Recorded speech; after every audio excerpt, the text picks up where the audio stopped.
This Torah class is brought to you by TorahAnytime.com. Okay, good morning everyone. Thank you, Rabbi Engel, for inviting me.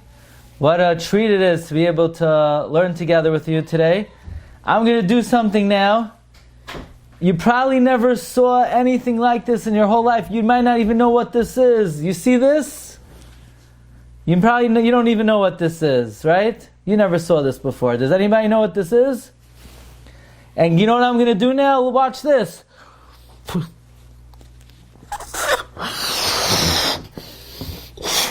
Rabbi, am I allowed to continue blowing the balloon in the class? Definitely. Okay, we're going to blow up the balloon. Shlomo, can I do it? Yeah, Shlomo, you that?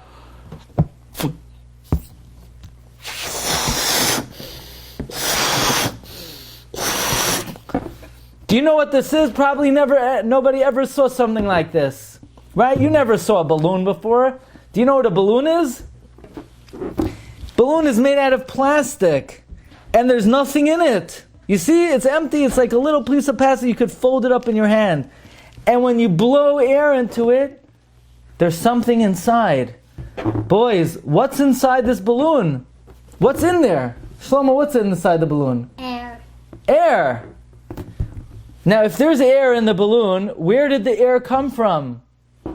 Where did this air come from?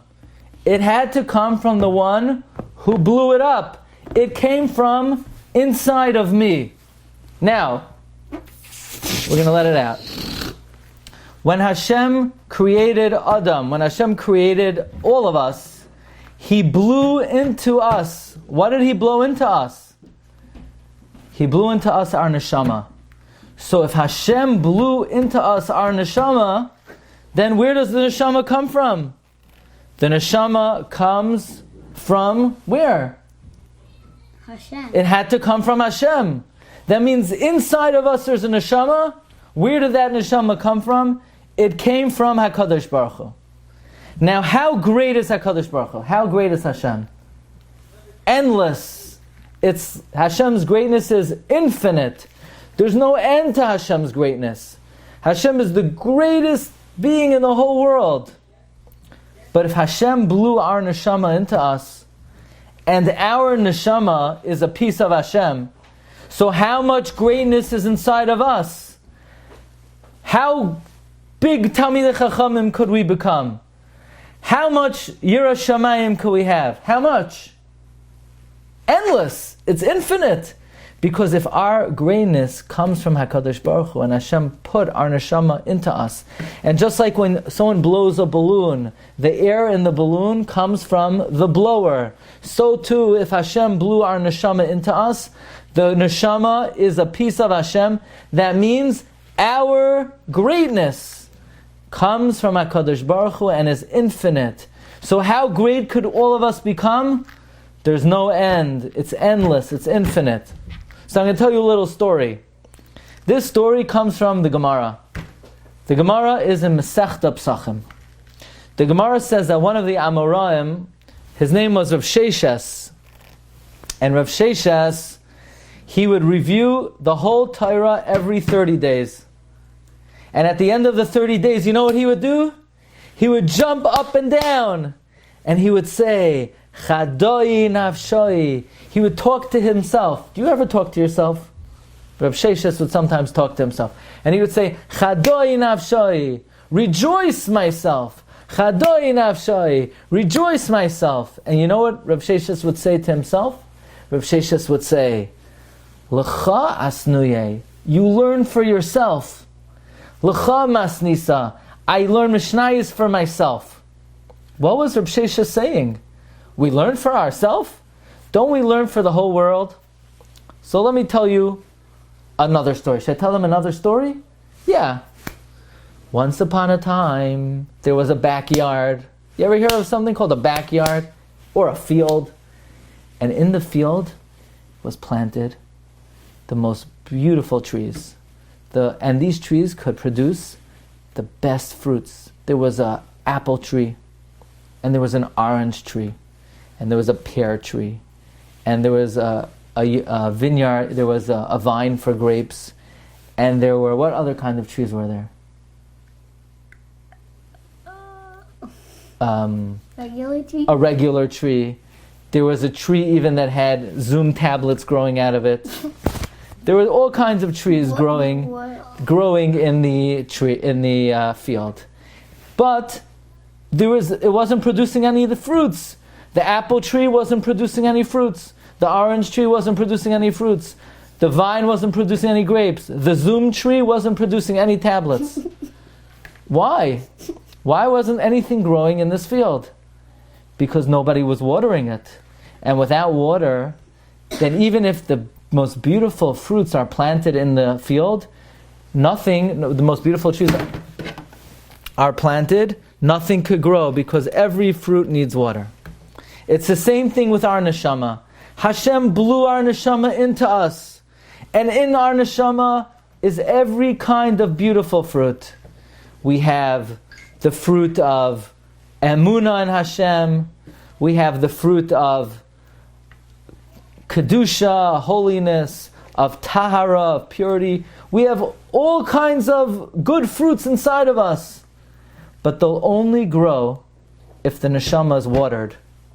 You know how the neshama is watered? By learning Torah. Every day, when you boys get together with your Rabbi and you learn Torah, your Rabbi is taking the Torah and he's watering your neshamas, and then you're becoming greater and greater. You're becoming big Talmidei Chachamim, and you're becoming very great Yidden. And therefore, Rav Sheshes, every 30 days, after he would review his learning, he would say, yeah, learning is a great mitzvah. And it brings bracha to the whole world. But chadoi nafshoi, the most bracha it brings is to me. Learning Torah brings out the greatness that Hashem blew into us. But even though we all have a tremendously great neshama, we all need to be watered by learning Torah. And therefore, Shavuos is such a happy day. You know why it's such a happy day? Because we rejoice and we're happy that Hashem gave us the Torah that waters our neshama, that brings out all the greatness that's inside of us. So, I want to end with one more story. Yeah, one more story. Shlomo says I should say one more story. So, there was once a guy, and he was sitting back in his office, and he even had a cup of water. You see this cup of water? There's ice inside the water. I made a bracha before.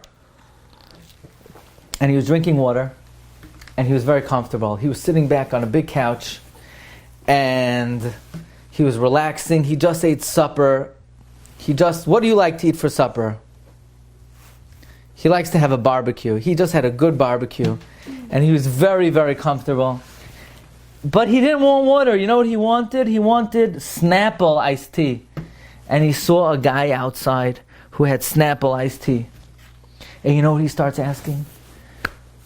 My friend, my merciful friend, who has mercy, have mercy on me and give me Snapple. Boys, you know what mercy means? Mercy means rachmanas. Would you ask somebody if you had cold water to drink that someone should have rachmanas on you and give you Snapple? If you ask someone for rachmanas, that's crazy. You already have cold water. Maybe you could ask somebody, do me a favor. I have water, but it would be really nice if you gave me some Snapple. But you would never ask someone to have mercy on you. You know when somebody would ask for mercy? If you were traveling in a desert for 3 days and you had nothing to drink, and chas v'shalom, you were getting dehydrated, and you were just feeling so weak, and then you saw someone who has a little bit of water, and you didn't know if you could survive, would you say, I was wondering, maybe you could just think about giving me a little water? Would you ask it that way? You would say, have mercy on me, right? You would say, have mercy on me, because you're in a very desperate situation. So you only use the words mercy when you need something very, very badly. Boys, in davening, there's only one thing we ask Hashem to give us, and we say, merciful Hashem, who has mercy, have mercy on us. What do you think we're about to ask for? We're obviously something we need very badly.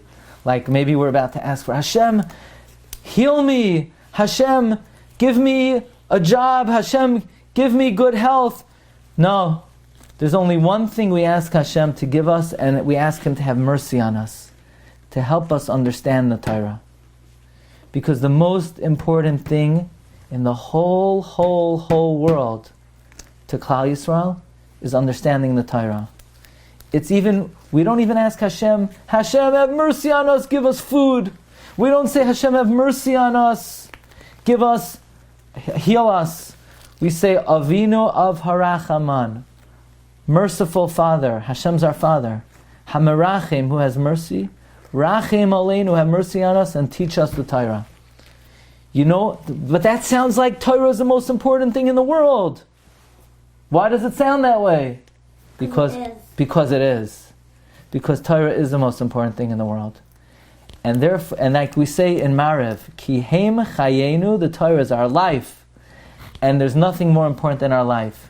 So that's why Shavuos is such a happy day. Because Hashem gave us the greatest gift. He gave us life. You know what life means? Life means we can wake up in the morning, and even though we can't go to Yeshiva, we could still learn with our Rabbi, and we could learn Torah, and Hashem gave us the life of a Yid. That's the best life in the world.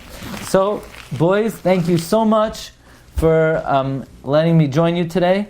And I want to thank the Rebbe. It's unbelievable. The Rebbe gets up every morning, and even in the middle of the night, the Rebbe's worried about the Talmidim.